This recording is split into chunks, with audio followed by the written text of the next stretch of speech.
ఆపదొస్తే పబ్లిక్కు ఎట్లా తప్పించుకోవాలి, ఎటు ఊరకాలి, ఎక్కడ దాక్కోవాలి, గిసొంటి అన్ని బుధవారం నాడు దేశం అంతా మాక్ డ్రిల్ చేయించి అందరికీ చూపించారు పోలీసోళ్ళు జవాన్లు.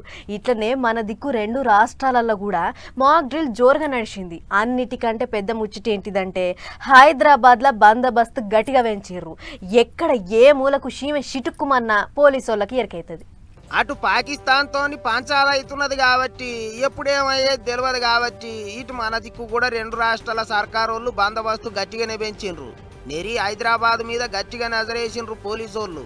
ఓ దిక్కు ఐపీఎల్ మ్యాచ్, ఇంకో దిక్కు అందాల పోటీలు ఉండేటాలకు ఎక్కడేం పరిచయం కాకుండా ముందుగానే సీఎం సారు అన్ని తీర్ల తయారు ఉండాలి అన్నట్టు చెప్పిండట పోలీసోళ్లకు.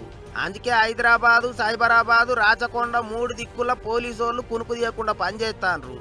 ప్రతి ఒక్క జాగల సీసీ కెమెరాలు పనిచేసేటట్టు చేసిండ్రట. ఎక్కడ ఏ మూలకు చిన్న అనుమానం వచ్చినా ఎమ్మటి అక్కడికి పోయేటట్టు అందరినీ తయారుగా పెట్టిండ్రట.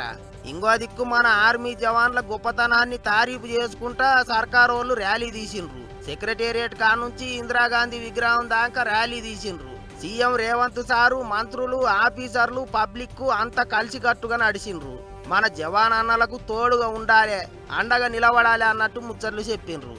ఇంకో దిక్కు సోషల్ మీడియాలో దేశానికి వ్యతిరేకంగా ఎసోంటి పోస్టులు పెట్టినా, ఆపరేషన్ సింధూర్ మీద వ్యతిరేకంగా కామెంట్లు రాసినా ఇడిచేదే లేదన్నట్టు సెంటర్ సర్కారోళ్ళు ఇప్పటికే గట్టిగా హెచ్చరికలు చేసిండ్రు. అంతేకాదు అసోంటోళ్ళ వల్లైనా దొరికితే ఇడిచిపెట్టొద్దని రాష్ట్ర సర్కారోళ్ళకు కూడా ఆర్డర్లు వేసిండ్రు.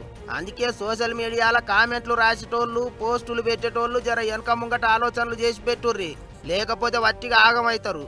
పోలీసోళ్ళు సోషల్ మీడియా మీద గట్టిగా నజరేసిండ్రట.